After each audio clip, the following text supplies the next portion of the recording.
welcome to MuggleCast, your weekly ride into the Wizarding World fandom. This week is a week for the books, because the girls are taking over, so get ready to party with us this week, and also have a lot of meaningful discussion about representation of women in the Wizarding World. This is super timely that we have this panel of lovely ladies together, but it's also worth pointing out that we've never had an all-woman-led episode of MuggleCast in the 630-something episodes that we have. Andrew, Eric, and Micah found dead. Oh no, the chaos is already kicking off. Yeah, I'm here, so. Chloe's like, in case anyone didn't know, I'm here for the girls episode. To bring the chaos, yes. But I thought to get us started today, to meet everyone on the panel, secret for all the listeners, you know everyone on this panel already. So you're going to be really, really happy to hear who all we have with us today. And to do this, we're going to go around and do some intros and share our fandom IDs. So your house, your favorite movie, and your favorite book. I'm Meg. My house is Ravenclaw. And I was just on a MuggleCast episode in July, a chapter by chapter for Prisoner. And so I introduced myself then, but as a reminder, my favorite book and movie are both Goblet of Fire. So I was really excited that the Goblet of Fire commentary happened, because that movie is it's just a good time. It was so good. And I just want to take a moment to shout out Meg, also received another plug on the show recently, because she is spearheading the revival of MuggleCast transcripts. Woo! So wow. Allow me true. to thank you, Meg, because it is such an undertaking, but our listeners are so excited about it, and it is an important Thank you for saying move that. in the right direction in terms of making our show more accessible. We love accessibility. I love it too. I love accessibility. I love the orderliness of having transcripts for every episode. But I'm now going to be like hyper aware of everything I say. So I'm like, I'm going to have to transcribe that. If I don't finish a sentence, I'm going to have to put in that ellipsis there. Oh my God, now I'm terrified of what my speech is going to look like written out. Meg! It's It's fine. going to be really nice. It's going to be fine. really nice. I promise. They'll be like, oh, this looks like the MuggleCast social copy. That must be Chloe. Yes, everyone knows exactly what I sound like and speak like, and it's true. Hi, I'm Pam. I can't remember the last time I was on, but it was probably a couple of years. I also co-host Millennial with Laura and Andrew. So shout out to anybody that's listening to this that also listens to our other show. My house is Gryffindor, and my favorite movie, I don't know if this is controversial, but it's Prisoner of Azkaban. No, And it's not in my opinion. oh, really? I think it's gorgeous. That's not controversial. Well, with Prisoner too, it's like I don't think anybody that was a fan when it like first came out actually enjoyed it, because there's so much that's missing. But that is like the movie in the franchise that's grown on me the most, so it's now my favorite. And my favorite book is Order of the Phoenix. Yeah, that movie is gorgeous to watch. It's so pretty. Yeah. It's also like, I don't know if you all ever talk about this, but something that really strikes me is that like Prisoner of Azkaban is directly responsible for setting so much of the tone as far as the imagery we're familiar with in the Wizarding world. So true. And it's so incredible that like what Alfonso Cuarón was able to do with like the look and the style in Prisoner is what ended up sticking, as opposed to like Thank what Chris God. Columbus started with. So like I could talk about Prisoner of Azkaban, the movie, for hours. The costuming I love it too. so much. Like the costuming for me is such a big transition in POA, and it's so much more lived in and realistic. And no, I'm all for it. Yeah, I agree. And I just have to say, this is such a great start to this show, because oftentimes I feel like I'm on an island when it comes to defending the POA movie. What? It's not. No, I will say it's not. The boys don't get it. I mean, I'm kidding. I love my Muggle boys. But it is great to hear that other people feel the same way I do as that movie, about that movie. Again, it's not a perfect movie, but none of the movies are. And I think tonally, it just really set the right direction for the rest of the series. But all of that said, Chloe, you want to go ahead and fandom ID? I know people already know our fandom IDs. We put Meg and Pam on the spot. We gotta. I want a refresher. My name is Chloe. I am the social media manager. I have been on MuggleCast quite a bit. My house is Slytherin, and I'm damn proud. My favorite book and my favorite movie are also Goblet of Fire. And that's not just because Fleur, but definitely a big part of it. Yeah, I'm so excited. This is like a dream come true, having everyone on here. Yeah, so I do want to take a moment to actually talk about the inspiration for this episode because, Chloe, this was your idea. It's something that we've been chatting around in the background for several months at this point about timing and getting the right people together to do an all-girls MuggleCast. So could you share a little bit more about your idea? Yeah, we threw it around, a few months ago. Laura and I did an episode together, and people were like, that was hot. Loved it. Want Laura and Chloe and more women on the pod. And I was like, yes, say less. Let's make it happen. Girls take over. And then it kind of like got mentioned a few times. And I feel like Goblet of Fire is also like the best time because I feel like we actually really start seeing the topics we're going to talk about today. So I'm excited and really grateful that all of you were so game. Yeah, super stoked about it and really excited for this discussion. Chloe, you did a great job fleshing out the discussion here. And as we get into it, Chloe, I know you said that you picked this panel of women because we're all girls. For anyone who's not aware of what a girl's girl is, could you fill us in? A girl's girl to me is someone that supports women always and empowers women and lifts other women up. Someone who doesn't feel like they need to compete against other women. I feel like that's a trope we see a lot in especially 2000s media. It's like women pitted against each other, the idea of the mean girl. But everyone on this panel is a girl's girl. And that is exactly what I wanted. It's also like a feeling, you know, when you meet someone in the wild and you're like, wow, I feel so like supported by you and your energy is so good. A girl's girl is someone you meet in like the bathroom of a bar and she tells you that your hair looks pretty and then you feel really good about yourself.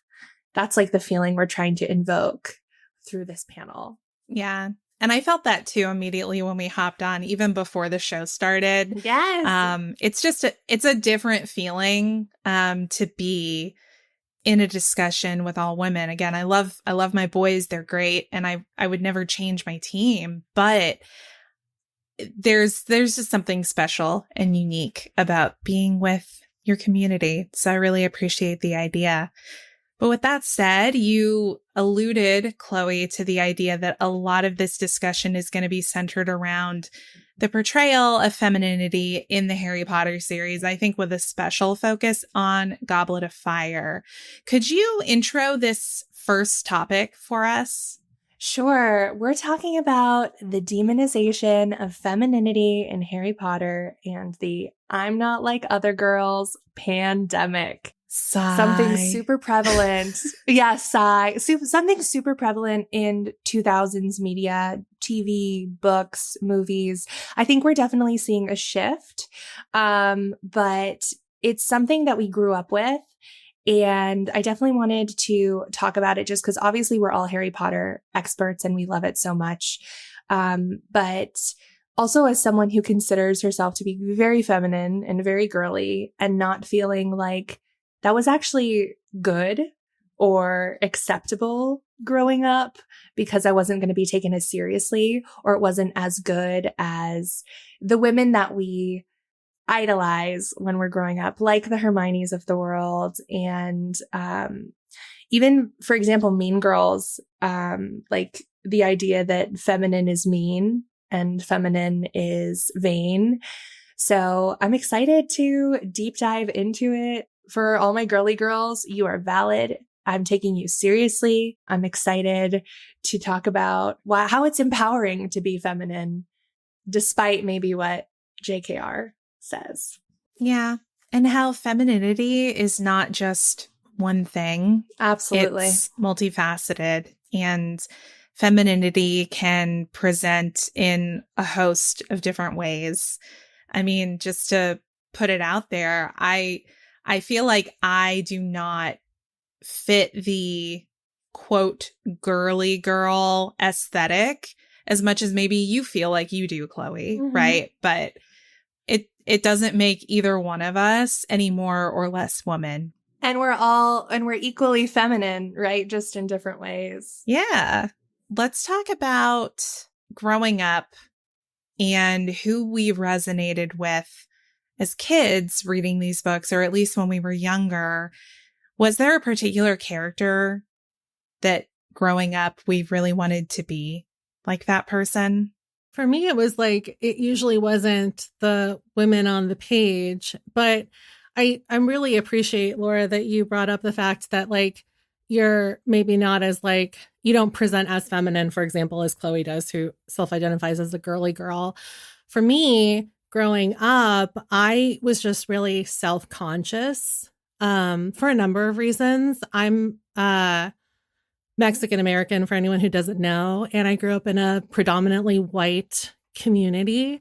So already I was predisposed to feel other, like the other girl, right? Or like feeling like I'm not like the other girls because the other girls were white and they were more delicate and they were thinner. And so escaping into something like Harry Potter, and I think a lot of women fall into this this trap, probably a lot of young girls that read the series when they were coming out alongside a few of us as well, fall into this trap of feeling insecure and not pretty enough. And so then they do identify with the women in this series who are respected beyond just like what they bring as far as looks goes. And so while I don't think it's necessarily bad, what I do think is bad is like pitting them against each other, because that's not fair, right? Somebody that's outwardly beautiful can still be bookishly smart, like Hermione. Yes.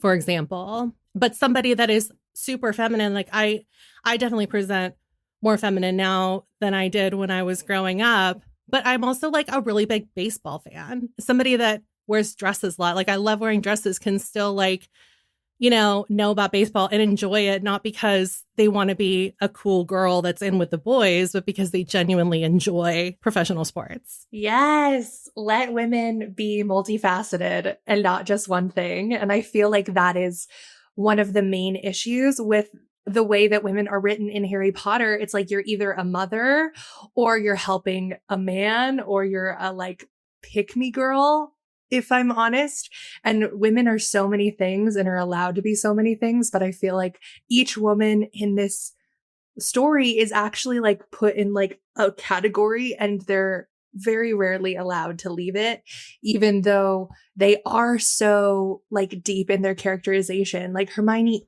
is really smart, but she also is beautiful. Like there's no denying both. So but even when they are allowed to leave, like Hermione gets to leave in Goblet of Fire at the Yule Ball, there's consequences to that. And the consequence to that is that she has a falling out with Ron, who doesn't know how to deal with it. Yeah. And so then she reverts back after one night. I mean, like, we'll never know why she does it. It probably just isn't her vibe, but like she wanted to feel beautiful and like a princess for one night. And then he had to go and ruin it because she wasn't the Hermione that he sees Monday through Friday every day. And he was jealous. And he was jealous. And confused. I think a lot of things in this doc that we're going to find about, especially about women kind of being mean towards each other, a lot of it comes back to their relationships with men. A lot about like fighting over men being involved. But to answer your original question, Chloe, I definitely felt a kinship with Hermione when I first read the books. I first read them when I was 8. So it was like just when I was about to, start the awkward years of being a preteen. And I never felt, very pretty. I was never popular. I was very shy. I had like once puberty hit me, I had terrible acne. It was just like a lot to deal with. And so reading about Hermione with, crazy bushy hair and big teeth, that was comforting. It was like, oh, she's not a beauty queen.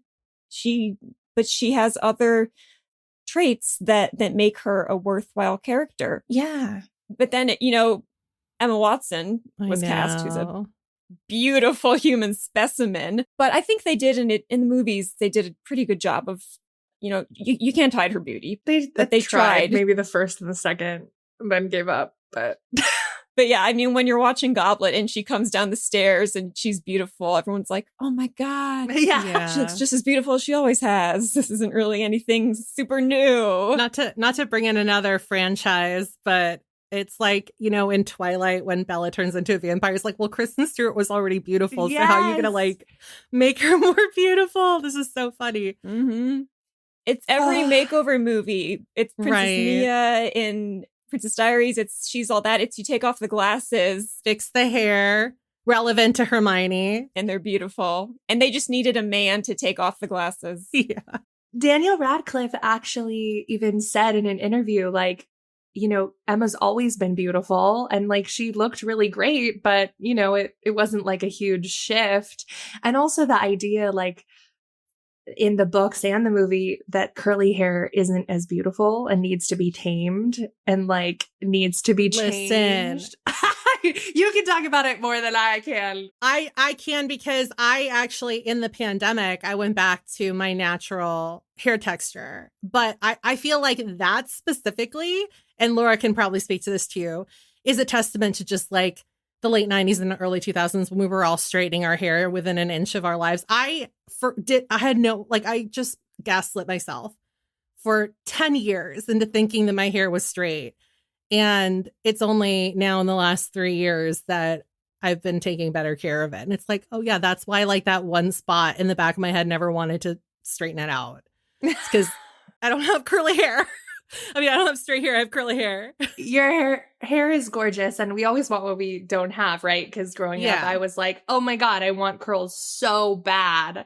So, yeah. Yeah. But now it's trendy. Yeah, I'm sitting here I always wanted that volume. Yeah, it's curly hair's trendy now. Everybody wants to have curly hair, and there's gatekeeping of what constitutes as curly, which is so dumb. But when Hermione was born as a character, I guess curly hair was just not chic, Well, that was a thing in the 2000s. Right. Like you, Chloe, I was just thinking the same thing. You always want what you don't have. I will say when I was a kid reading Harry Potter, I specifically wanted curly hair because of Hermione. Was she your character you wanted to be like? Yeah. Yeah. And I mean, I felt, I think, a kinship to her because, again, she was someone who didn't necessarily fit in with all of her peers. And I think a lot of us more growing up, we feel that way. As a kid, I was definitely a lot more tomboyish and I was very into school and academics at the same time. So when it came to fitting into traditionally girly female tropes, I didn't feel like I belonged there. So I really identified with Hermione. And because of that, I wanted curly hair. And I used to desperately try to curl it and damaged it by using crimpers and all kinds of stuff on it. Not the crimpers. Yeah. I still use a crimper every once in a while. I'm not going to lie. But the irony of me straightening my hair and then trying to use a crimper after, please. Oh, that is peak millennial behavior. Tiny Pam had no idea. But to get us... Oh, go ahead. Oh, go ahead. I was just going to say, I actually felt the exact same way that you did with Hermione in terms of not fitting in growing up, but with Luna, just because I've never considered myself technically very book smart. But in elementary school, I had no friends and I read alone, my books on the playground and, felt very alone and very lonely.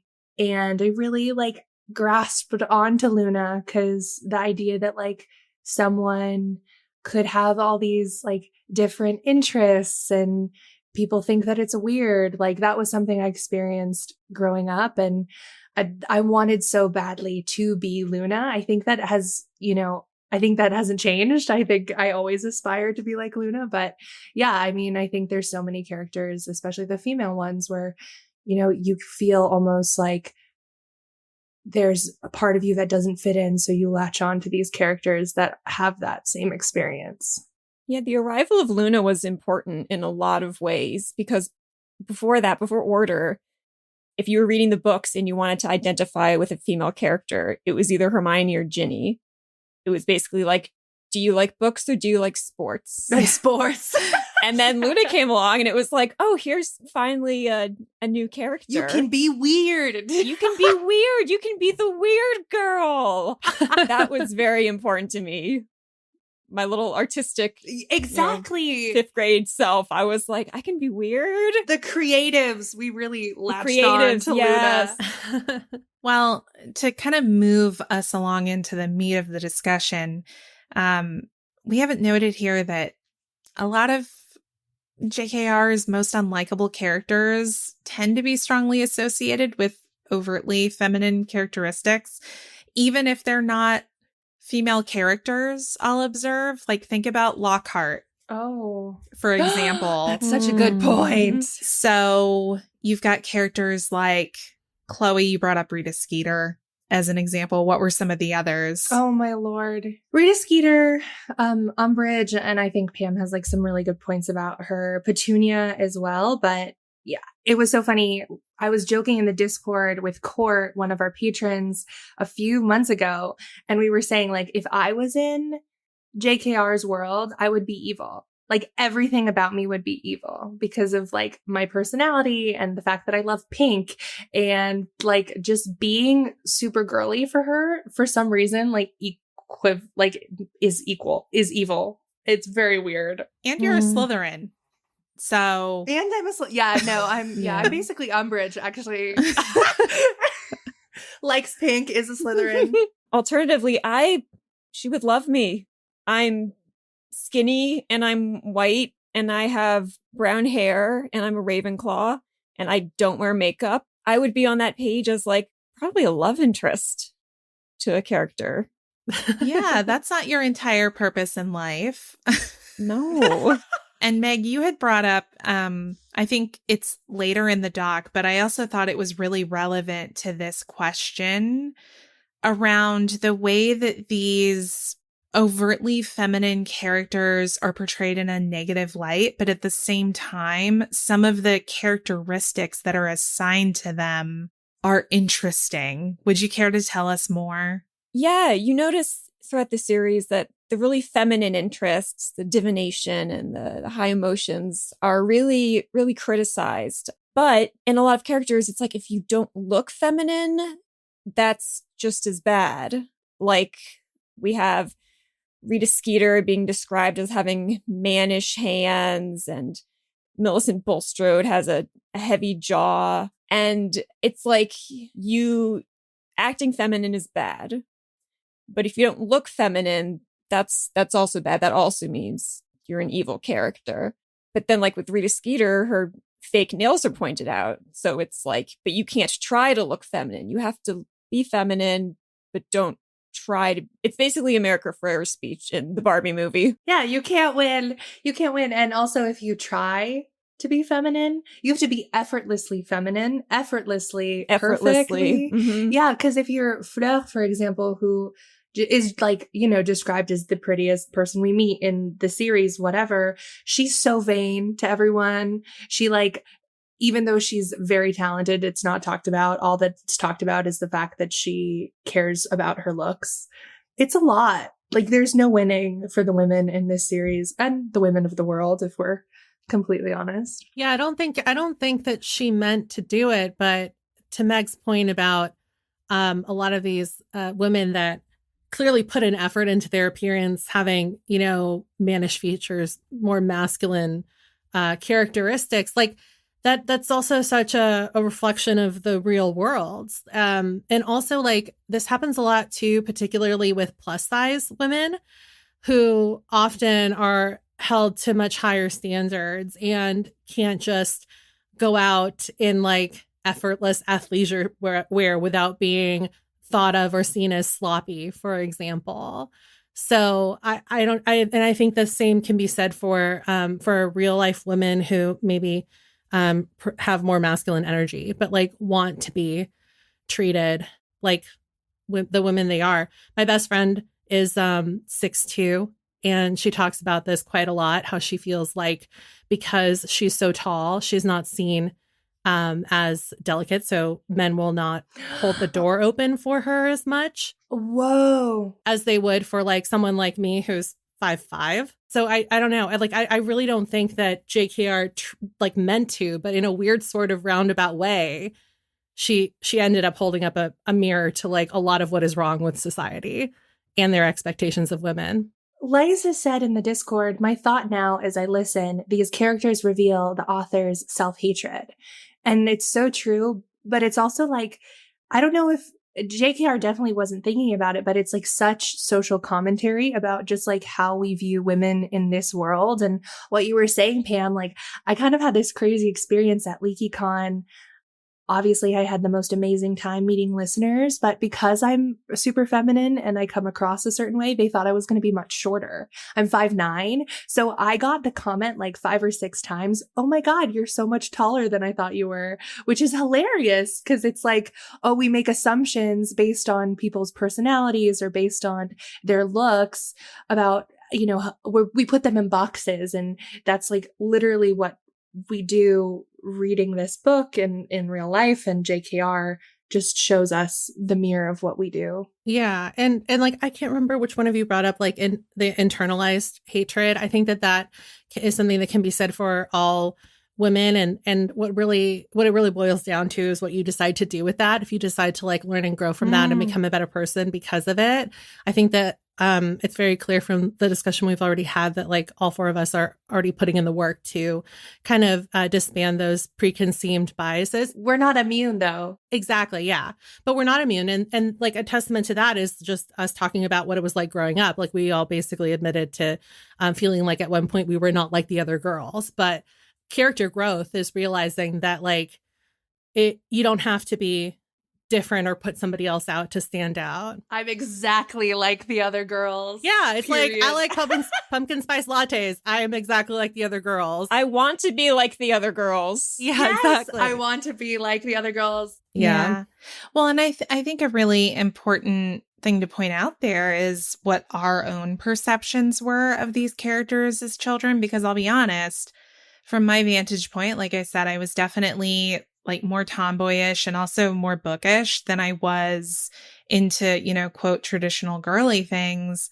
And definitely when I was younger and I was reading these books, I absolutely identified with the negative characterizations of the really overly feminine characters because it was reinforcing what society was telling me already. And that just goes to show, like has already been mentioned here, none of us are immune to this kind of thing. And the way, if we're artists, the way that we produce art, it is a mirror that reflects who we are and our interpretation of the world and the world's impact on us. But that's also true in the way that we interpret art, right? So I think that's just a really important reminder to carry through the rest of this conversation. And then anytime we're interpreting works of art, just to remember that your interpretation brings with it to the table your own sets of strengths and opportunities to better yourself as a person. Well, I'm thinking about this is something people say, but the idea that you get annoyed with other people because they're showing the worst parts of yourself or the parts of yourself that you don't like. And when we're, you know, doing literary analysis, same thing. You know, we see the things in our life or how we act that we don't like, and we don't like it in another character. And that's really important too. You know, there's something so attractive about being, or being that I'm not like other girls, right? Because she's cool and she's different and boys like her. And I think that, and tell me if I'm being too bold, I think all of us have wanted to be that at one point in our life. Sure. Or even attempted to be with boys, like putting other women down around men to feel better and to feel like you got their approval. Like that is absolutely a thing I did. And it's a thing that Hermione and, Ginny and other characters do in these stories. And it's now looking back, it's easier. But when I was reading it as a young person, I'm like, ooh, like, I can't believe she did that when I was doing the same thing. Yeah, I would never. And then it's like, well, probably did. We're all products of the society that we grew up in. Mm-hmm. But let's talk about, I know we've touched on this a little bit when we mentioned divination, but talking about the, demonization of feminine interests we see sometimes in the books, whether it comes to courses or just general interests. Also, the theme of some women not wanting to spend time around other women and forging really strong friendships there. What are y'all's thoughts on those topics? Please spend time with other women. That's like my first other reaction is please spend time with other women. Yeah, it's a way to better yourself, to see other women, how their different lived experiences, compare and contrast to yours. And it really is such a shame that in the books we see Lavender and Parvati, who love divination, they just get made fun of. It's awful. Especially by Hermione, who really, tries to show off that she's so much better than that. So much so that she drops the class and storms out. And then when Trelawney is sacked in Order of the Phoenix and Firenze takes over, we get that scene in the Great Hall where Lavender and Parvati are talking like, we're so excited for divination. Hermione, aren't you upset that you dropped it now? And she says something like, I never liked horses that much anyway. I know. Oh my God, that is the craziest scene. She's like, I'm still better than you in this regard. Coming from a Muggle-born who has faced discrimination, right? To knock someone, but also the fact that Firenze is immediately considered a better teacher. Mm-hmm. Even because he's like, and I'd argue that part of that is because he's a man. Yeah, he's not silly, fruity Professor Trelawney. Yeah, well, the thought that like someone who is a half-breed, which is considered less than in the wizarding world, who's a man, is considered immediately better than Trelawney, who is gifted. Like, yes, she's cuckoo bananas, and we've talked about that at length, but she does have the sight. And it's super interesting. I will say something that's super ironic is recently I watched Emma Watson's like What's in My Bag Vogue video. That girl carries around tarot cards and pulls tarot cards every single day. Like Emma Watson would be a divination girly. She would be with Lavender and Parvati enjoying that class. So I think that is so crazy. And I do love that fun little fact. And considering Hermione, it would just have been so nice to have seen Hermione have a better relationship with these two girls that she slept in a room with every single night. Like they must have been talking somewhat. It would have been, and you see the Gryffindor boys all have such a strong bond. It just would have been so nice to see Hermione have that with her own dorm mates. I think it's probably both ways though. Like I do want to give Hermione grace. I wonder like if Lavender and Parvati left Hermione out, or maybe there was the case where like they tried to get Hermione involved. It seemed like Lavender and Parvati actually knew more about what Hermione was doing in the earlier books. Like they know that Hermione goes to the bathroom to cry after Ron insults her, for example. Like I wonder if they drifted apart because Hermione becomes close to Ron and Harry, and then Lavender and Parvati stop inviting her to things. Like I think that's probably a two-way street, and we see that a lot with women.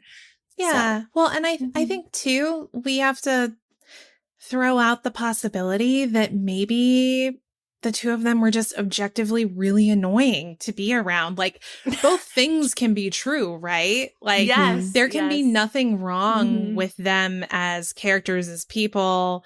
And we don't have to demonize their quote girlishness, but that doesn't mean that they're not annoying sometimes. And it's not because they're girly, even though I think the text might provide that interpretation.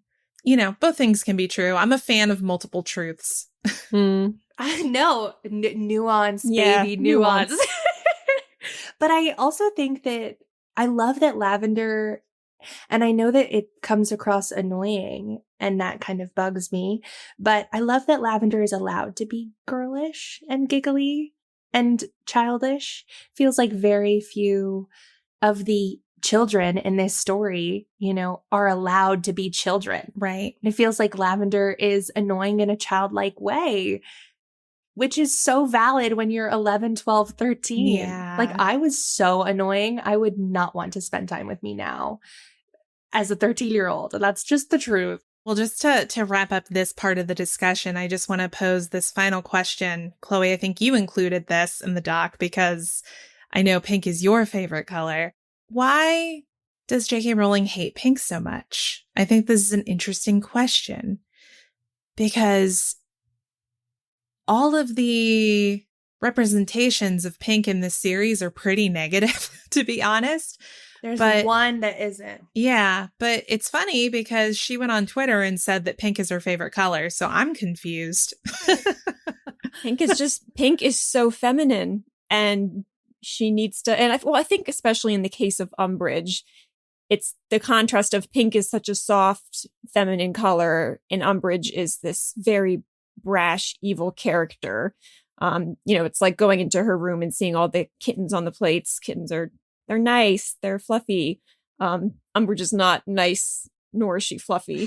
But yeah, pink really gets demonized in the series, and it's so funny because the costume designer for the movies, Jani Tamim, said in an interview once that she kind of signed colors to members of the trio, and she gave Emma Watson pink, and Hermione wears pink in a lot of the movies. They even changed the Yule Ball gown to be pink instead of blue, Which looks better on her because of her coloring, which is the reason. Yeah, right?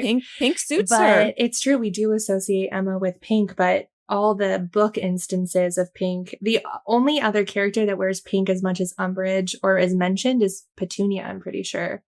And we're not meant to like her.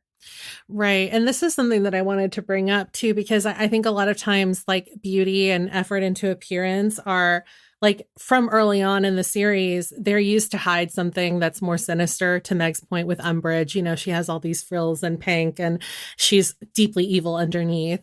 With Rita, you know, she has the really long crimson nails and her hair is done just right, but she's, you know, a little sneak.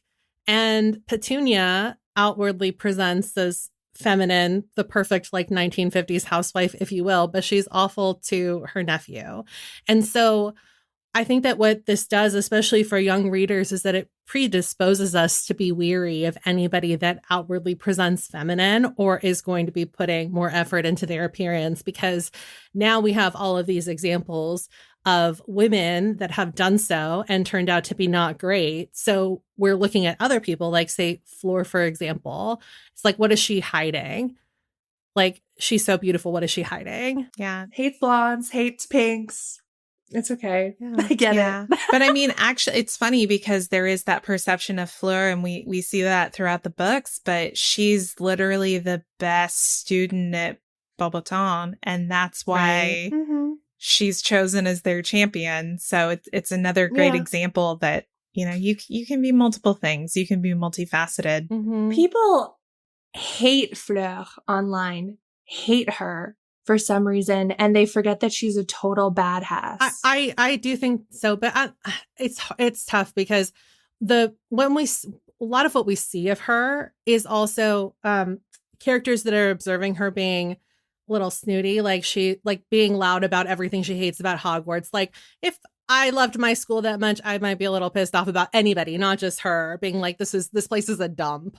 You know, that kind of stuff. It's true. Or like, she doesn't, she's not perfect. no, Yeah. like I don't think she's trying. But I feel like it goes both ways. To Laura's point, there can be multiple truths with the Weasleys. Like, definitely you can tell that she butts heads with a lot of them. I would never excuse Molly, Ginny, anyone else for being like, we don't like Fleur because she's just too pretty, or like she must be dumb because she's so beautiful. But like, kind of how it comes across. It does, but then she's also like either in retaliation or for whatever reason, like we also see her like, you know, she's complaining about Celestina Warbeck playing during Christmas and stuff. And so it's like, I feel like they both go at each other's throats, but for different reasons. And neither one is right. And it kind of sucks that we like don't see them really come together and put aside their differences to forge a better relationship. It's like, yeah.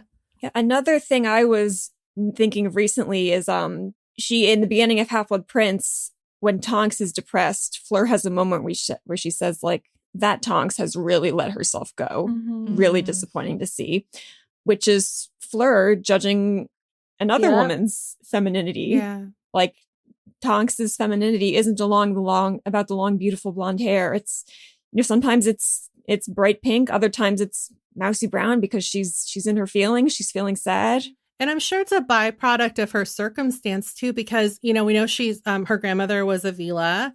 Vilas are the most beautiful women unless they're angry and then they turn into, you know, really scary creatures. But I'm sure that like, especially like, and I'm sure we've all heard this too online, that like women that are only prized for their beauty also have like a lot of internalized hatred or feel like that's all that they can offer to the world. So like, we don't know how much of like the way she behaves is a byproduct of her circumstance or like what her home life was like or what her family decided like she was going to like give to the world. That hits so hard, Pam. That hits so hard. Like, as someone who grew up with a plastic surgeon as a father and my mom who was a fashion designer and then a skincare person, like looks were everything growing up. And I was a child model and I've like been told my whole life, you know, oh, Chloe, you're so pretty. And I was never told like, oh, Chloe, you're so creative. Oh, Chloe, you're so smart. Oh, Chloe, you're going to go so far. It was always like, oh my gosh, Chloe, you're so pretty.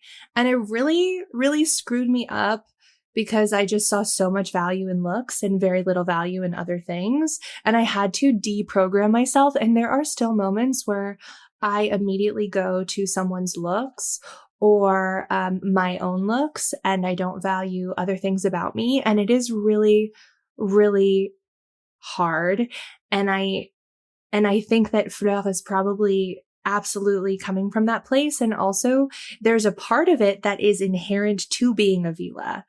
And Fleur is not completely human. And I think that does factor into some of the interaction, actually all of the interactions that she has with other women in the series, because men inherently like Fleur because biologically she's a Vila, which threatens other women. And the other women see that she's vain, and she is vain because she's a Vila. It's really like there's a lot of layers when it comes to her. But it's true that like if you are thought of as just like a pretty girl your whole life, it's really hard to see yourself as more. And then when your looks go, or when you gain weight, or when you feel not as attractive, you're like, oh, I'm worthless. So I think there's a part of that too. I want to put it in the Discord. Legalized Gillyweed said, poor Fleur was probably sexualized from a young age because of her heritage too. Oh, for sure. I think that's a very serious, good point, that she had to grow up with that discomfort of knowing you are a beautiful thing and men are going to want to look at you.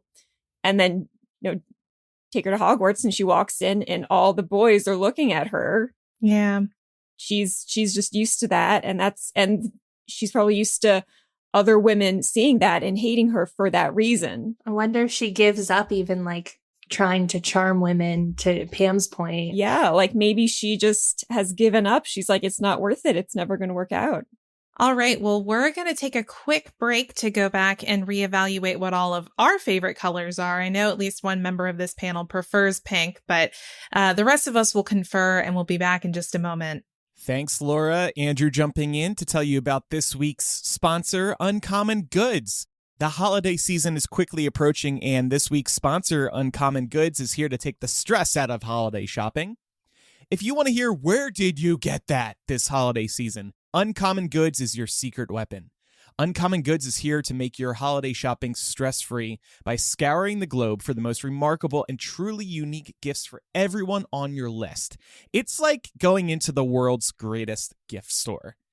Whether you're shopping for your Secret Santa or your entire family, Uncommon Goods knows exactly what they want.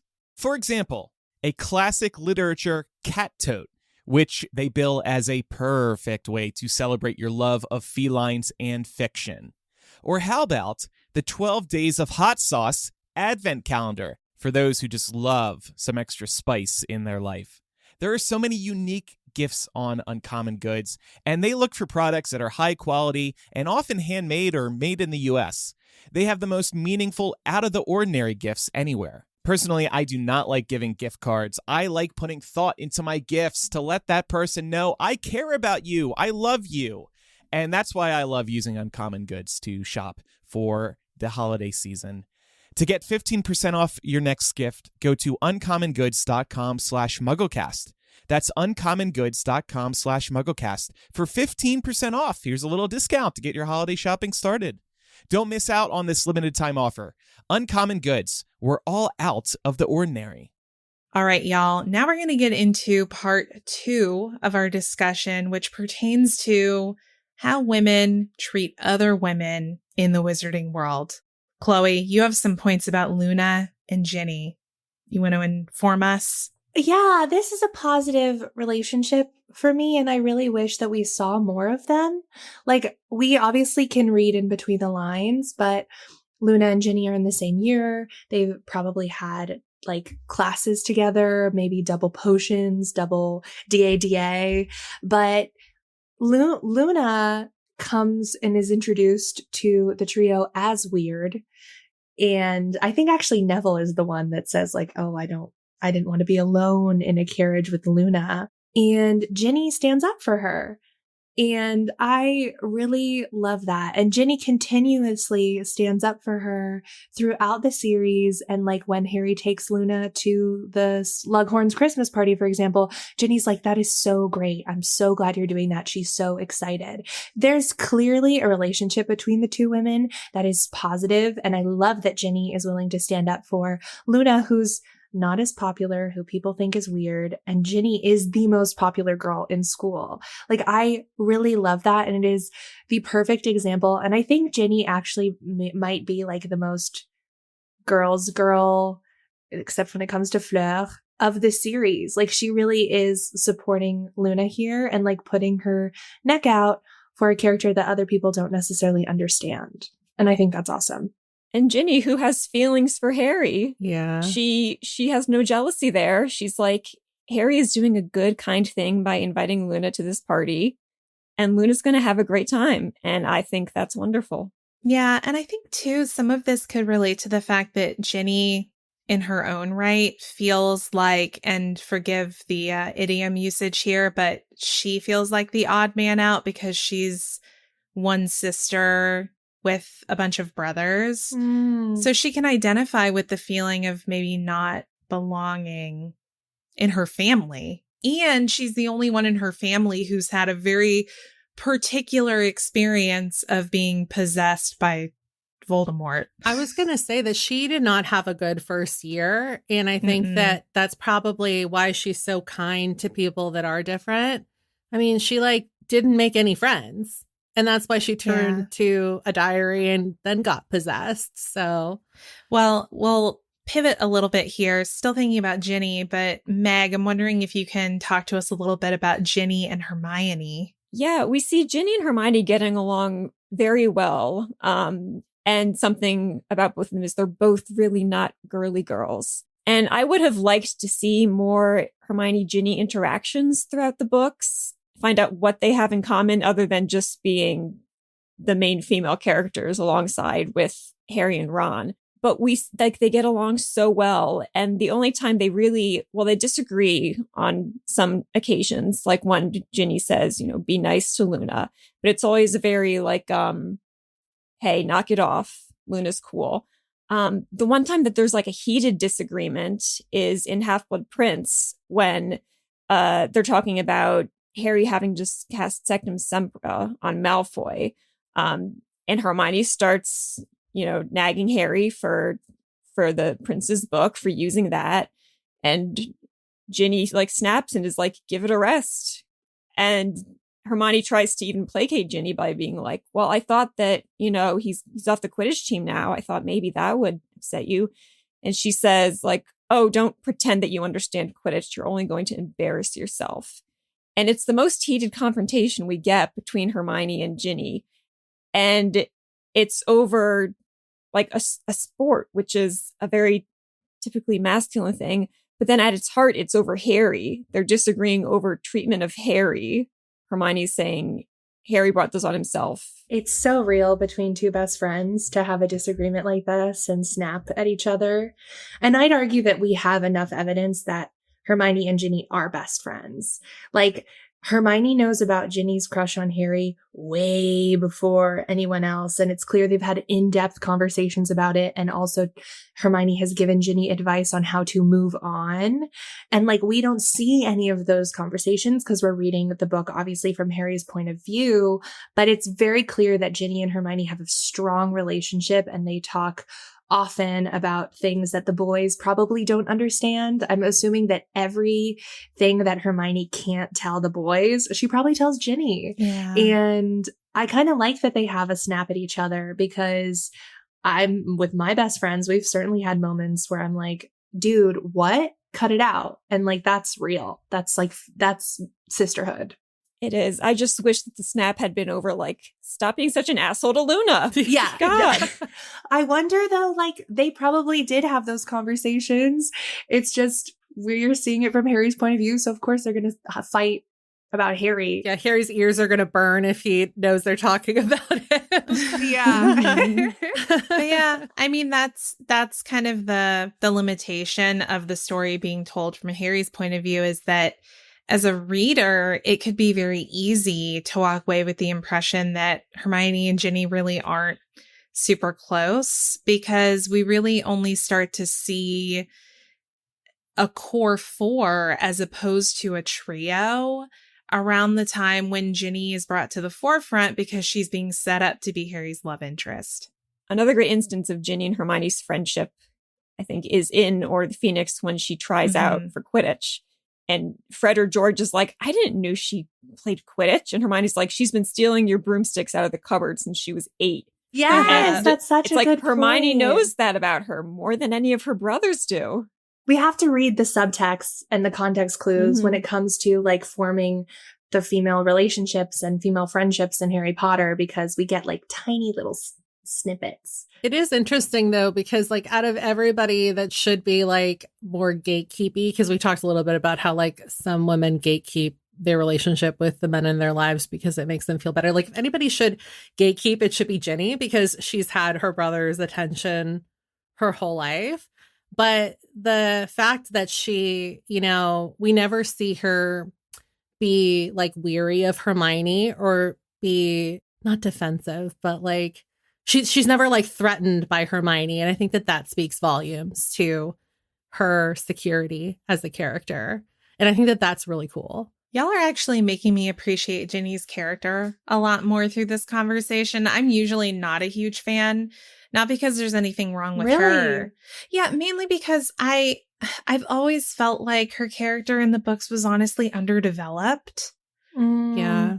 But that's true. But yeah, but I think if you read the subtext though, you learn a lot more about her. At the very least, we can fill in some headcanon, right? Right. Yeah. That's kind of what you have to do when you're talking about the women, if it's not Hermione, if I'm honest. Yeah, that's true. And she has some good moments, her sticking up to standing up to Harry when he's just being a total jerk and being like, you should have just asked me what it was like to be possessed instead of going crazy, because I have been. She's fierce. Yeah, she has no fear. Yeah, and that's one of the things that does come up time and time again in tiny little pockets of Ginny throughout the series. It's also the reason that it's so infuriating how she was portrayed in the movies, right? Because she is such a solid like match to Harry's sass. And it's so good. And I like always read Ginny and was like, oh my God, I want to be that sassy. Like I kind of aspired to be as like sassy and have as good comebacks as she did, because probably Fred and George taught her a little bit of that. Oh, 100%. The subtext is the best part. Yeah. Well, what about Molly and Tonks for another example of a positive relationship between women in the series? It's interesting because the majority of their relationship we see is in Half-Blood Prince when Remus has told Tonks that he doesn't want to continue their relationship. And Molly kind of takes on a motherly role. And part of it, you can't help but wonder, is it because Molly is hoping that Bill will choose Tonks instead of Fleur? Like she has a few lines where she's like, you could be with Tonks instead. And Bill's like, I don't want that, Mom. And you wonder if it's Molly being like, well, Tonks' femininity is something that I agree with more. But it is nice to see that Tonks in her depressed state feels comfortable going to the burrow and sitting at the table and having tea and soup with Molly. And it makes me upset that we didn't see more of Andromeda in this series. That would have been really fun. Preach. Yeah. See more of Tonks talking to her own mother about this, especially when we learned so much of Andromeda's sisters, Narcissa and Bellatrix, and they're just not nice characters. And it would have been so nice to see Andromeda, how she would compare to her two sisters. Yeah. And not that like we need more from Harry's perspective, but like, and I know we're talking about women, so I'll just make this point really quick. It just would have been really nice to see like Andromeda and Harry talk to each other, because she was so close to Sirius and he lost Sirius so early. And I'm like shocked that never happened, that he never met her. And Harry becomes godfather to her grandson. Right. Yeah. Andromeda would have been like the best female representation if she was more included, if I'm honest. Like it feels like she is actually like, and again, we get like tiny little snippets, but she's a Slytherin, first of all, and she's good. And she married a Muggle-born and she chose love, and she like leads with her heart first, and she's a strong witch. Like it is really sad we don't get to see Andromeda. And I think that that's something that would have added so much to like just the world of femininity in Harry Potter. Agreed. She would have been too powerful. Everyone's favorite character. We couldn't have that. Yeah. Mm-hmm. Well, what about some of the negative portrayals of relationships? We touched a lot on Fleur lately. I will never sound as sophisticated saying that as Chloe does, but why don't we start there? Because I do see a lot of like Fleur v insert character here in this list. So I mean, you don't have to do all of them. I just have to stand for my girl. No. But I think in general, like we can talk about Fleur and think about the themes that we see between her and Hermione, her and Molly, her and Ginny, right? And what we're seeing there. I put in the doc, I said Fleur is like my pièce de résistance, because she is arguably like she is the most feminine character in Harry Potter. And I'd argue that she's treated the worst by other women that we see. Like everyone attacks her essentially. And like, yes, she's not perfect. We know this. She's not. But because she is so pretty, she is immediately villainized because men are attracted to her. And it's men that these women believe that they own. Like Molly, for example, with Bill, her first son, her baby, her everything, the first man to marry off, picked Fleur, who's French, who's a villa, who's pretty, who's vain. Like, and she would prefer someone else. Like she doesn't want to give him up to Fleur. And until Fleur like proves herself after Bill is bitten by a werewolf, she finally comes around, but she's ostracized by the entire family. She's ostracized by Hermione. From the minute Fleur walks in the door, Hermione doesn't like her because Ron and Harry's attention. like is immediately captivated by Fleur. And she makes so many like offhanded comments, but Hermione did the same thing with Lockhart. Like, what is that about? They call her phlegm, which I think is a reference to the fact that like French people like have something in the back of their throat. Is it? I don't know. I know. I was gonna say with Fleur, it's not just about the internalized misogyny; it's also xenophobia. Right? Don't the British aren't the British kind of prejudiced against French people too? Yeah, so, the British yeah. and the French. Yeah. They just don't some like each true other. colors and showing. It's also maybe a little racist. Like, I'd argue maybe a little racist because of Fleur's blood status. Yeah. Like, she's not completely human. And there's a lot of instances where Hermione and even Molly and the Weasleys have shown that they do have some wizarding prejudice when it comes to people that aren't completely human. Yeah, they don't so much have the issue when it comes to half-bloods or muggle-borns, right? But we saw it at the end of Prisoner of Azkaban with the way Ron reacted to Lupin, for example. Yeah. And Hagrid, too. Finding out about Hagrid. And also the way they react to conversations around house elf liberation. Yeah. Right. Like, slavery's normal. We've all accepted Yeah, it. get over it. That's like just a it. thing we do here. They like it, literally. Ugh, gross. Well, we just talked a little bit about the Weasleys and we centered on Molly. I was wondering if we could talk about Molly and Hermione quickly, because that's a big theme in Goblet of Fire. It reminds me of the 40-year-old women that talk shit about teenagers and like about what they're doing. Like, Molly judges Hermione because of a Rita Skeeter gossip article about the fact that she broke Harry's heart, and like purposely gives her less. It's like she doesn't knit her a jumper, Yeah. a Weasley She gets jumper a smaller that year. Easter egg. She gets the smaller Easter. It's so petty. It's so petty. I know. And like, It would almost be better if she didn't send her anything. yeah, it's so petty. And I'm like, Hermione's 14. Molly, you are 40. Please act like it. I think there can be some grace there because we know how strongly Molly feels as a motherly character towards Harry.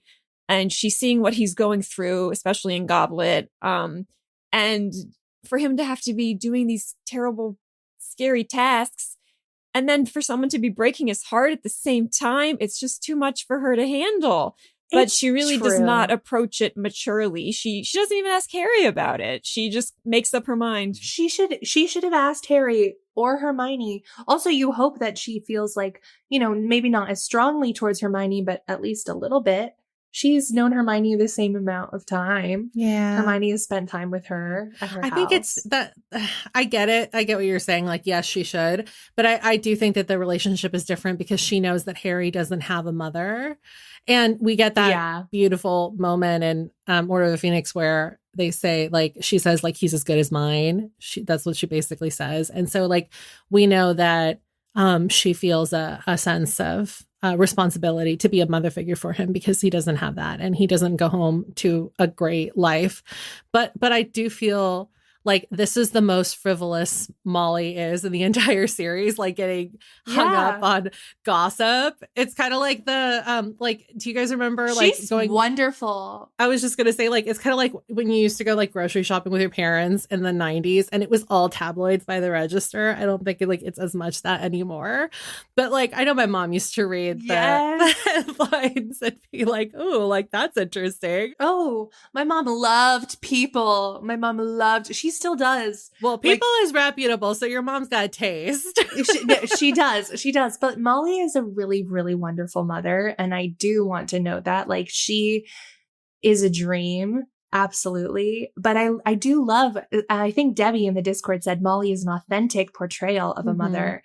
Yes, she is authentic. I think that she's better than a lot of mothers. Yeah. I'm just going to put that out there. She obviously like the Weasleys are not like the Weasleys are obviously like a white family, but a lot of like the way that Molly and Arthur operate reminds me a lot of like, like my grandparents never had even if they didn't have much, like they would figure out a way to feed everybody. They would always take in strays. Like they were everyone else's grandparents and stuff. And I just feel like that is so Arthur and Molly. It's like, it doesn't matter that they don't have a lot. They'll figure out how to make sure everyone has a place to sleep, make sure everybody has a warm meal, make sure everybody has something to open up during Christmas. And I just think that that is so beautiful to think about. Like, She still sent all of Hermione that. a gift. I wonder. yeah, like all that she does, like that we don't see. Maybe it wasn't petty.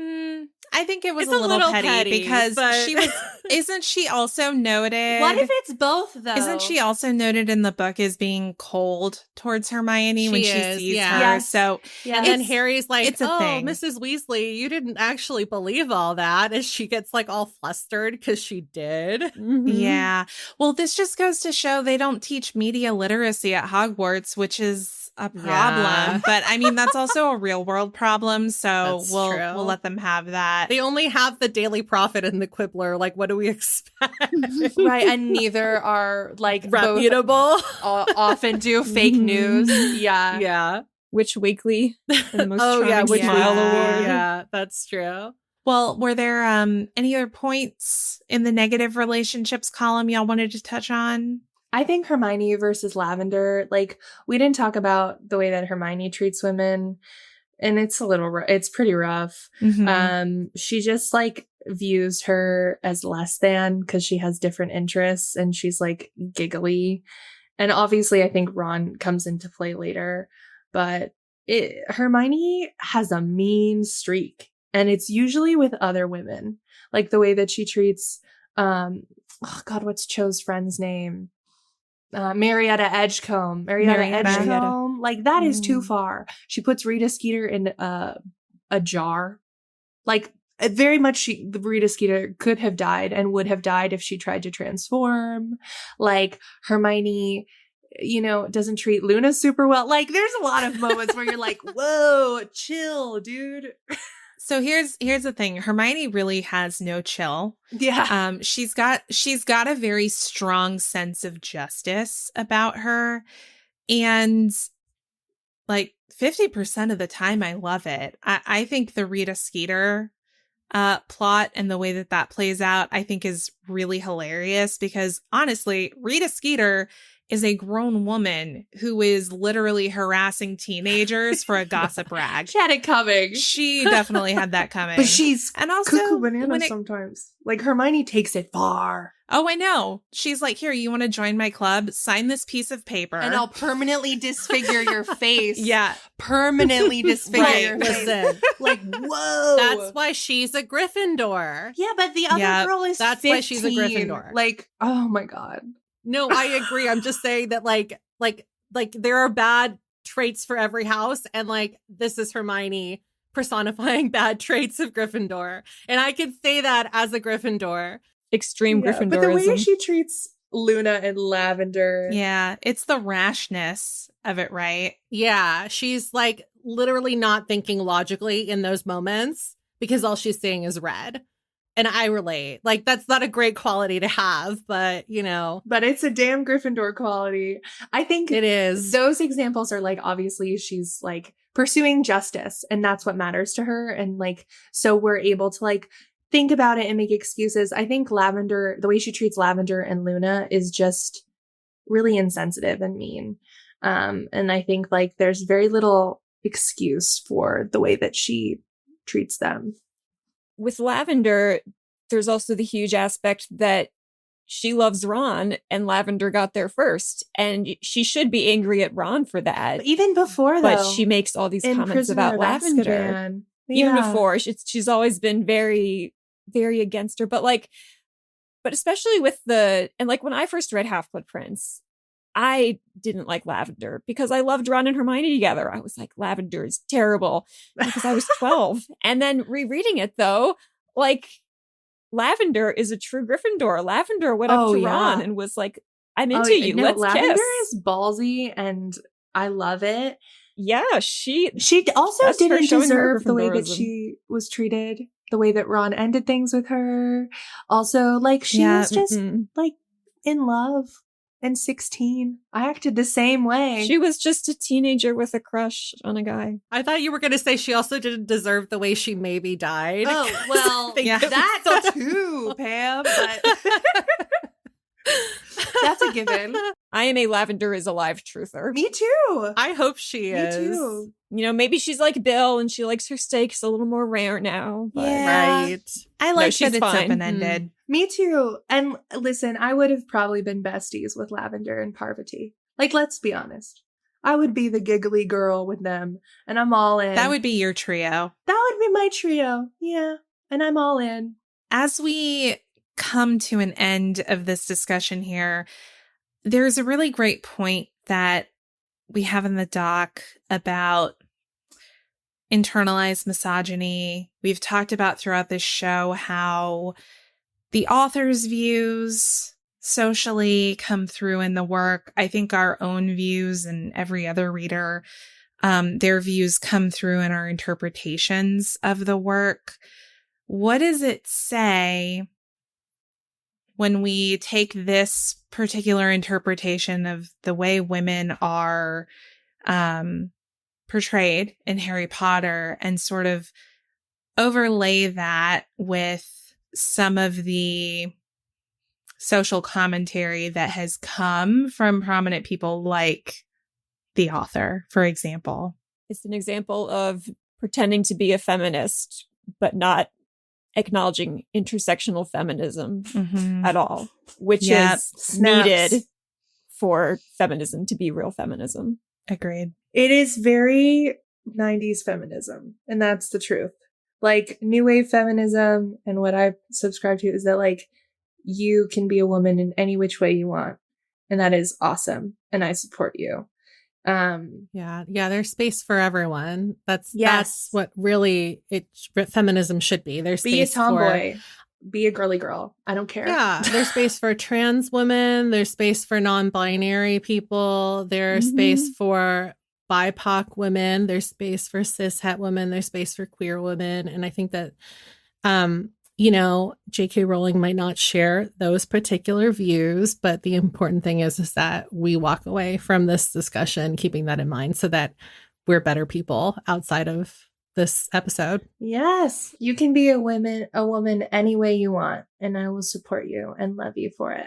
As long as you do the same for me, right? Yeah, we mentioned earlier in the episode the description of women as having masculine features and how that makes them not real women, not good women. And it's just so in tune with the comments today of like looking at a trans woman saying like, oh, we can always tell. Like by saying things like that, you're not only being a horrible person to trans women, but also to cis women who just happen to have more masculine features. Or and it's intersex. the opposite of being a girl's girl. Yeah, not a girl's girl. To your point, Meg, a listener wrote into our Patreon about Rita Skeeter being trans-coded. And it's something that's talked about online often, but because of the nails and the makeup and being super done up all the time and also having more masculine features while being done up, people have said that Rita Skeeter, and like obviously she's not the nicest character, we're not meant to like Rita Skeeter.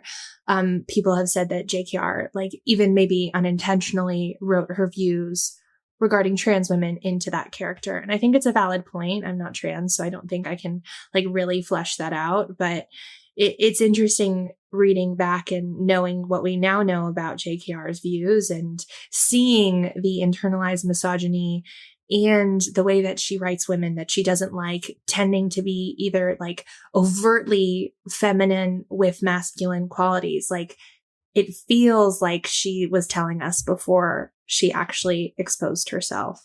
Yeah, we didn't talk about her, but I would say like, Madame Maxine kind of falls into that line of thinking as well, because like, obviously like we do learn that she's, half giant too, right? Yeah. Not like Hagrid, but she is also, because she's tall, like given kind of more masculine features, but then also is an example of a woman who is like dressed extremely elegantly and more done up than the cool girls or like the girls that are not like the other girls and stuff. So again, like it's an example of writing where like the beautification on the outside is hiding something on the inside. Madame Maxine is so fabulous. Yeah. By But the way, she is still described as a handsome woman. it's true. Yes. Mhm. And because probably she's tall, like again, all of these Mhm. things that people deem as more masculine qualities. It's really interesting the ways that society kind of informs the way that we talk about these things, because I'm sure if you went back over all of our years of podcasting history, you could probably find some coded language that we didn't even realize we were using, right? And that's just the reality of the evolution of being a person. So none of this is to say that it would be possible or even that Harry Potter should have been written in a different way. I think that it is. I love that it's flawed. Yeah, it should be, because people are flawed, right? We are all flawed. And just like we hear a whole lot out of Order of the Phoenix, the world is not separated into good people and Death Eaters. There is light and dark in each and every one of us. And masculine and feminine Yep. traits in each and every one of us. And that is awesome and okay. Well, I think that puts a nice bow on things. We are going to step away for just a moment, but we're going to be back with a fun speed round of segments to wrap up the show today. Thank you, Laura. This week's episode is sponsored by Indeed. If you're hiring for your business on your own, you're as helpless as a Hogwarts student who forgot to study for their owls. If you're hiring, you need Indeed, because they are an unbelievably powerful hiring platform, delivering 4 times more hires than all other job sites combined. Instead of spending hours on multiple job sites searching for candidates with the right skills, Indeed can help you do it all. This is partly thanks to Instant Match, which gets you quality candidates the moment you sponsor a job. Their hiring platform does the hard work for you, too. They show you candidates whose resumes on Indeed fit your job description immediately after you post, so you can hire faster. Even better, Indeed's the only job site where you only pay for applications that meet your must-have job requirements.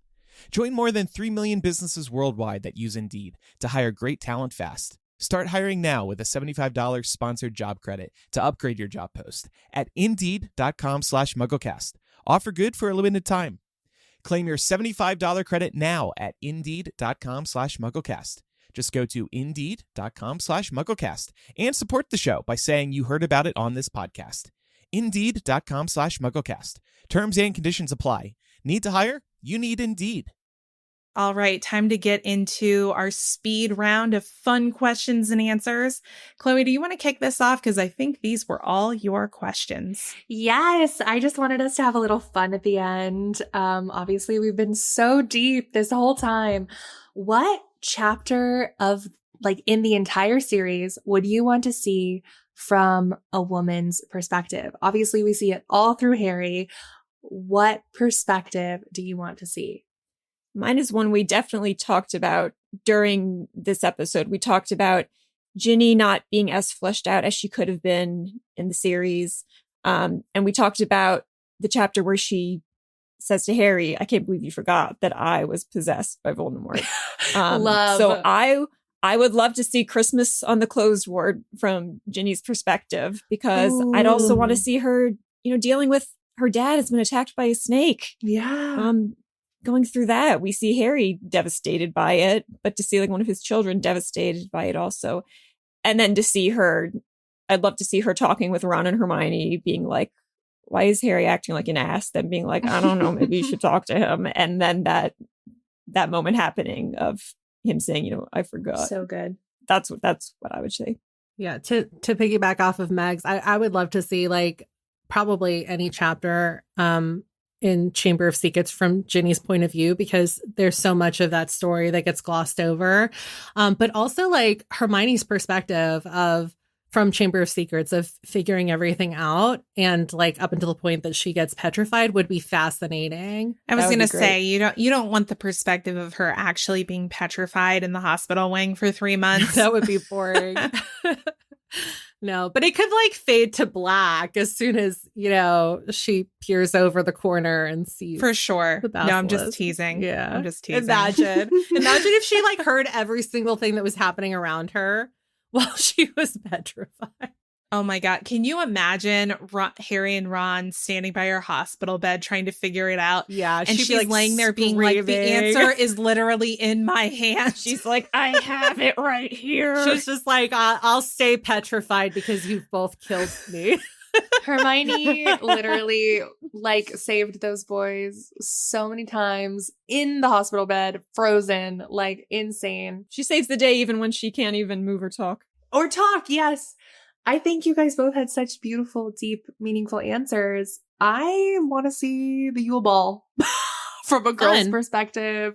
Any girl's perspective, like maybe Ginny or Hermione, just because I'm assuming they're getting ready together, and there is nothing better than getting ready with your girls before a night out. I think it's the best part of the night usually, and I want them to talk about Victor Crumb and Ginny going with Neville and talking about that Harry asked Ginny and like all of those. I just want that girliness, and like I guess I can get it in another book, but I desperately want to see it from Ginny or Hermione's perspective, and also her blow up with Ron and how she puts it together that Ron is starting to like her and that there's like, you know, an undercurrent there now that she didn't notice before. And also like the inner dialogue of her finally feeling really beautiful. Like that I would love to read. I agree with that. There's also that great line where Hermione leaves to go get ready for the ball like 3 hours early. Yes. And Ron shouts after her, "You need 3 hours?" I remember reading that and being like, duh. Yeah. Like, Yeah. The shower, Sometimes you do. the hair. You know, she has a Spotify playlist in the background that's like bad bitch energy. She's like using her Sleek Easy potion, and she had like an everything shower. Boys don't get it. yeah, it's a ritual. It's just a ritual. Exactly. And it's fun. It's so self-care. Mm-hmm. Yes. It is self-care. Yeah. I mean, we've all, I think at some point done something like this. I specifically remember being at Harry Potter conventions back in the day, and the big event was the Yule Ball, and I absolutely took 3 hours to get ready for that. But also, like, depending on who you were sharing a room with, because we were all young and like bunking up as much as we could to save money. It was like you have to go back to the hotel halfway through the day because everyone needs to shower first. Yes. And everyone has to do their hair, and everyone has to use the same mirror and the same blow dryer. It was an experience. Okay. Well, these were supposed to be a speed round. Oh, shoot. It's okay. Which witch do you think you're most like in the series? I was going to say in some ways Hermione, but I like to think that I've got some Tonks going on. Oh, for sure. Not just because of the hair. No, you're badass like her. It's hard to choose, but I think I would like to say Luna because there are a few strong Luna-isms that I have. Like over the summer, I like to dye my armpit hair blue. I think that's something Luna would maybe do for fun. It's incredible. I love that. I love the. You match Laura's hair. I do. Twinning. Oh my God. Twinning. Hair matching. That's a social post. and then I also love the more strange, unloved creatures. You guys were so harsh on the tailless whip scorpion in the Goblet of Fire movie commentary. Oh. Someone called it gross. I think Micah called it gross. I was like, I'm not here for that. They're not venomous. They're not going to hurt you. They just want to hide. Yeah. They didn't deserve to be abused like that by Moody. My answer would be Hermione, but only a little bit. I don't really resonate a lot with the women of Harry Potter, but I also think part of that is because I'm not, I'm like a woman of color, so it's hard to see myself in these stories. I kind of just have to cherry pick qualities from different characters to find myself. I'm Fleur. We all know it. Good and bad parts of her. And I'm willing to admit that. Next one. Who's invited to the sleepover? You can only pick 3 witches. So who do you want to have a slumber party with? Do they have to be witches? They can be non-binary magical people. Okay. I was thinking of like just like the girls theme, but if you want to invite boys to the slumber party, it's fine. not that. It's not that. I was thinking about. Laura's like, I want to invite Crookshanks. I was thinking Hedwig. about. I was thinking about Winky. I feel like she Winky. never gets Oh. included. Magical female magical beings. Yeah. Yes. Aw. Winky, that's so cute, Laura. God, you're so good. Oh, thank you. What are I your feel like other she two? needs a hug. She does. She so needs a She hug. needs a I also girls' need a hug. night. Yeah. Dobby's not cutting Yes. it. No. I feel like Hermione would invite Winky low-key to a girls' night, though. Yeah. Like, I think she would yeah. for sure. Dr. Lim said, dude, Winky would be a party animal. True. She does Yeah. love herself a drink. Yep. Well, that's the She other loves reason that I thought of butterbeer. her too, is that I feel like we'd have a good time. But I also feel like she needs the emotional catharsis of being included. So she gets to come. I'm inviting Tonks, Laura, because I have a big fat crush on Tonks, and I also have a big fat crush on Laura because I'm just like, I love Tonks so much. And then also Luna, and then also Fleur, Yeah. because duh. Luna's got to be there for sure. She's gonna bring the Gertie root. She's also going to do the tarot card readings. Yes! 100%. She's going to read your aura and everything. She's on my list too. I said Luna, Jenny, and Tonks. Same exact for me, because Yes. Tonks is always a so good Meg and I are time. hosting a joint sleepover. Yeah. Okay, Laura and I are having our own with Winky, whatever. I feel like that group would play Just Dance. Does that resonate with anyone else? Yeah. I feel like That'd be Ginny, Tonks would really slay Just Dance. They would. Grubbly Plank and McGonagall would have an amazing sleepover. Potter Peep 1591 said. Yes, honestly, Molly, McGonagall, Grubbly Plank, Sprout. Like, I want to Yes, be at that Sprout. sleepover too. Madam Probably Hooch. classy. Mhm. Madam Hooch. We know Madam Hooch likes the ladies. There ain't no way she Mhm. doesn't. Yeah. I was definitely going to say my third person would be McGonagall. So McGonagall, yeah. Winky, and Luna. I feel like McGonagall's bringing scotch and in Yeah. her tartan She's going to robe. let her Yeah. hair down. And biscuits. Biscuits. Yes. That's important. perfect. And then the last one is, what Wizarding World cosmetic do you wish was real? And I checked, and all of these are canon in the doc, which is pretty cool. But I was wondering which thing would you like put above the others? Because I want all of these cosmetics because it seems like easy and it's magic. But Booby Trooper Puss. Absolutely. me too. Because- me too. Like, Pimple's evil. I would go with Sleek Easies. Sleek Easies, yeah, the hair potion. I feel like I would probably choose something like the hair thickening potion, but here's the tea. Y'all, I do this a lot. I see something like a product that I will think, oh my God, I need to have this. And then it sits unused for months. So I imagine that's what would happen here. Easily influenced. I can relate. Yeah. First of all, the two of you influence me to get products all the time. So just I know know. that. Yeah. I also feel so good when people ask me like, "Oh my God, do you have a product recommendation?" Because I love giving them.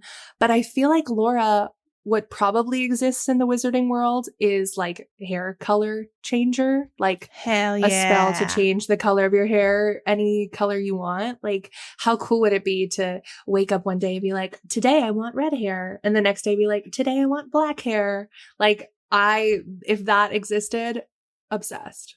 Basically, like Tonks's ability in a bottle. Yeah. Yeah, Tonks' ability in a bottle. That would be Yeah. great. I'd be so into that. All right. Well, I'm going to have to decide what my next hair color is going to be based on that discussion. And maybe I'll fill Tonks y'all in. pink. Maybe. I don't know if I can pull off the bubblegum pink. We'll find out. You can pull anything off. Oh, thank you, love. Thank you, love. This has been wonderful. I've loved being on this panel with all of you. I feel like we've had some discussions that only a panel of women could have about interpretations of Harry Potter. And the female characters in it. So thank you so much for being here again. We'll get into some closing reminders here. If you're an Apple Podcast user, for just $2.99 a month, you can receive ad-free and early access to MuggleCast right within the Apple Podcast app. Patreon offers more benefits. If you would prefer to support us right within the Apple Podcast app, that's totally fine. The offer is there. Just tap into the show and you'll see the subscribe button. Plus, a free trial for this is available.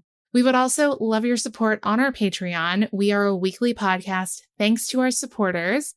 And just a reminder for any of our Patreon subscribers who listen to us through Spotify, you can go to the MuggleCast show page on Spotify, tap the banner that says exclusive episodes for subscribers. Then you can connect your Patreon account to Spotify and access all of our bonus episodes and ad-free content right there. Make sure that you hit follow on this show too, because it's the Patreon exclusive feed and it has some super cool artwork. If you use Spotify but aren't a patron yet, this is also a great way to support us and enjoy our twice monthly bonus MuggleCast segments as well as ad-free MuggleCast. Whether you listen on Patreon, the Patreon app, your favorite podcast app, or Spotify, you get access to bonus MuggleCast if you are a patron. And if you're enjoying MuggleCast and think other Muggles would too, you can tell a friend about the show. We'd also appreciate it if you left us a review in your favorite podcast app. And Chloe, do you want to do the honors with the social plug? I would really like to do the honors. Thank you so much, Laura. Go for it. Do not forget to follow us on our social media. Our username is MuggleCast on Instagram, Facebook, Twitter, TikTok, and Andrew, for some reason, loves to emphasize it. And Threads. So go check us out. We have a lot of fun on there. I certainly have a lot of fun on there. So make sure to check us out. I also wanted, if any of y'all want to plug yourselves at all, or I know Laura and Pam are on Millennial. So if you enjoy this conversation, you should absolutely check Millennial out. We also have fun on there. Follow me if you feel inclined. I'm at Chloe Laverson on Instagram and TikTok and YouTube. I do a lot of stuff just like this, talking about Harry Potter and girly stuff, and it's a lot of fun. I'll plug my art site. Go for Yes. it. I'm an artist, and you can find my stuff at meg-scott-art.com because megscottart.com was taken. So it's Meg Scott Art, but with 2 hyphens in there. And Chloe already did a fabulous job of plugging Millennial for Laura and I. That's the show that we do with Andrew every week. So I'm a stan. if you want to join us over there and you're okay with, a more explicit show, please feel free to check us out. And if you want to come hang out with me anywhere online, I am at Pamela Gogobachi everywhere. And it's a mouthful, but I'm sure Chloe will include links in the show notes. Yep. And y'all know where to find me. I'm LauMT on Instagram, on Twitter. I'm Laurita is my username. I don't remember how many R's there are in it, but It's 8. It's 8 R's. Oh, okay. Chloe is our social media expert, so she knows my handles better than I do. If you can't find it, just go to any of the MuggleCast socials. They follow me, so you can find me there. Flex. Anyway, this has been so fun. Again, thanks y'all for coming, and thanks everyone who tuned in with us tonight and joined us live in the Discord. We had so much fun with y'all tonight. We will see you next time. We'd love to hear your feedback about this week's episode, so please feel free to leave us some comments on the socials. If you're a patron, leave some comments on the Patreon. We want to hear it in the Discord, and MuggleCast@gmail.com. Please keep it coming. We want to hear what you loved about this week. Again, thanks for tuning in, y'all, and thanks, panel, for being here. I'm Laura. I'm Chloe. I'm Meg. And I'm Pamela. Bye, y'all. Bye. Bye.